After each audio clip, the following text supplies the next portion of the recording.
So welcome to today's Friday CoffeeCast. And whether you know it or not, the chances are that if you're listening to this, you are in far more peril than you realise. And this is very much not a fear-mongering CoffeeCast, far from it. It is in fact quite the opposite. Today we are going to explore the 80-20 principle of anti-fragility, and I'll explain what that means in a moment. But let me land it first. What diet do you have? Are you a carnivore? Straight up? Meat with every meal? Right on the other end, are you maybe a raw food vegan? Or a fruitarian, you only eat fruit?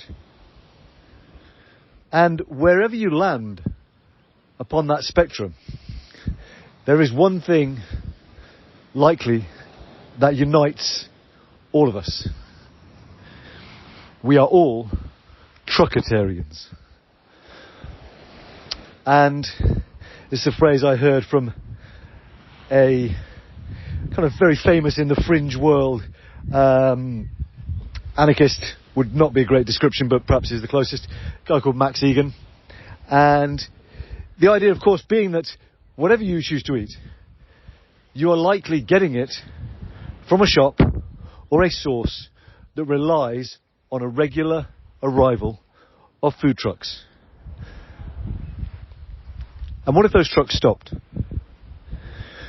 You see, it's something that we have taken for granted in this almost century now of certainly 80 odd years of peace. And of course, yes, there's wars in other countries, etc., etc. But we here in the West have experienced pretty much 80 odd years of peace and prosperity. Yep, cool, sure, sprinkle in a few recessions here and there. Sprinkle in a, COVID lockdown recently, and we'll come to the significance of that in a moment. But overall, in the last 80 years or so, there has been nothing to stop the steady flow of the food trucks arriving to stock your favourite shops with your favourite foods. And yet, almost every simulation plays out the uncomfortable reality that it would take only a few very reasonable events to happen simultaneously for those food trucks to stop. Now, I can't remember off the top of my head exactly the details, but there was some simulation that said like 2 or 3 car crashes that happened in strategic locations around London would basically bring all food deliveries into London to a grinding halt for a period of 24 hours, which would have a dramatic knock-on ripple effect. And particularly as we head towards a world of increasing electrification of perhaps electric food trucks, even automatic driving trucks. But actually, any significant disruption, therefore, to the electricity supply, to the internet, which manages supply chains, again, would have a dramatic knock-on effect on the ability of the food trucks to arrive. And you may have a little allotment, you may have a little garden, but in reality, how much of your total food supply right now do you grow? And so the question here is, what can be done about this? And in particular, how might this principle or this idea we're exploring have significance beyond just feeding yourself? And in today's newsletter, I invite you to take some time over the weekend to listen to the podcast I recorded with Carl Honore, who is an amazing advocate for positive aging and slowness. His book, In Praise of Slow, really maps out the benefits, the power, the significance of us choosing to slow down in an ever-accelerating world. And it's also something that speaks to what we're exploring here as well, which is in a world that is predicated on speed, then the convenience of food trucks edges further and further and further towards a daily necessity. And that makes us fragile.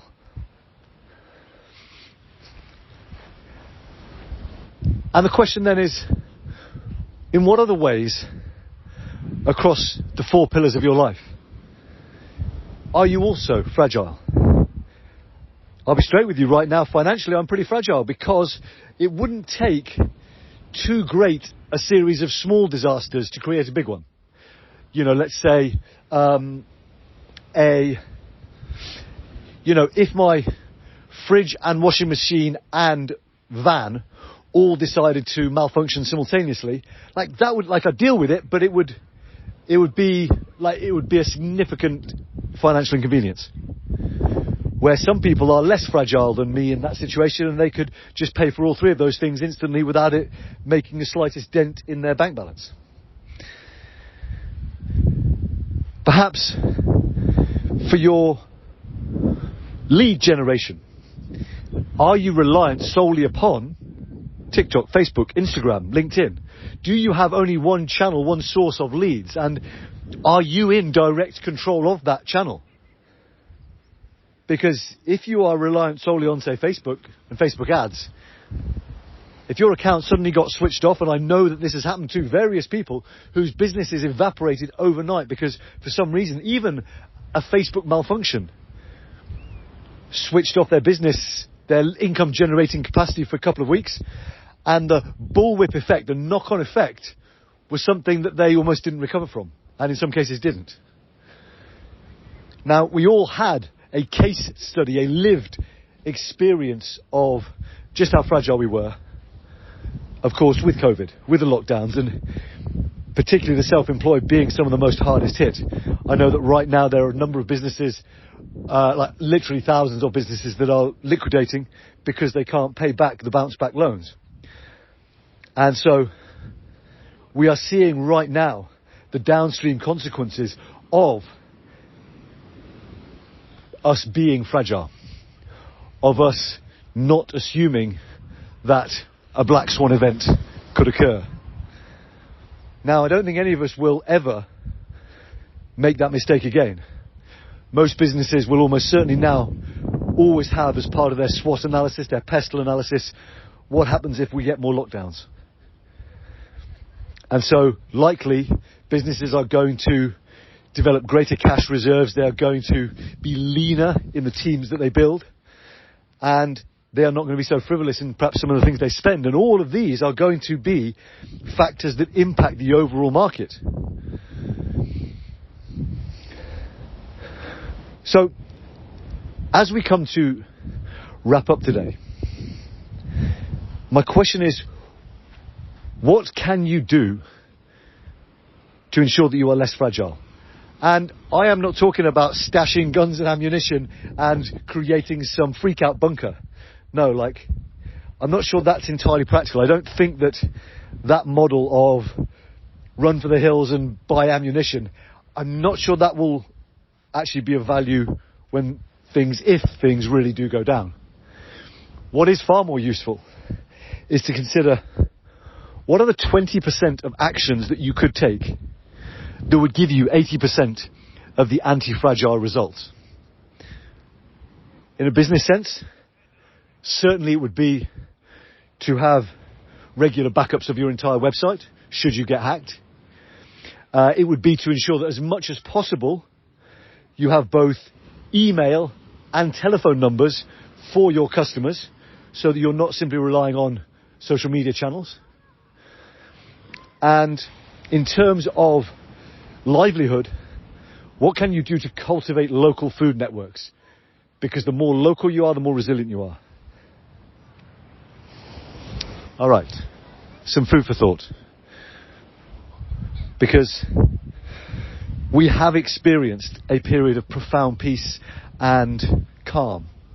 The reality is that the world has been shaped over the centuries not by linear periods of peace and calm, but rather by a landscape of time and events that is much more catastrophic in nature.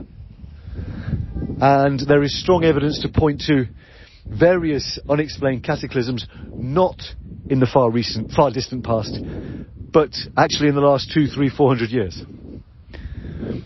A period in the 1700s called the Maunder Minimum, when the weather was so cold that the Thames would regularly freeze over to such an extent that they would host market stalls on the ice of the Thames.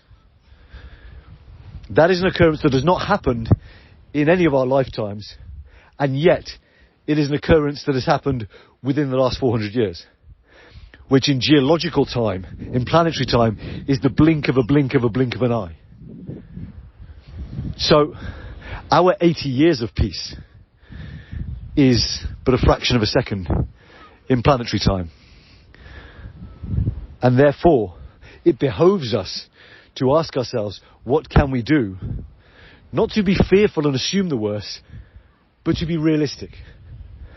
To take some small, significant actions that can make us much less fragile, and therefore actually allow us to let go of any anxieties, and from that place to build with joy, to stand for love, and to create greater lives and build better businesses.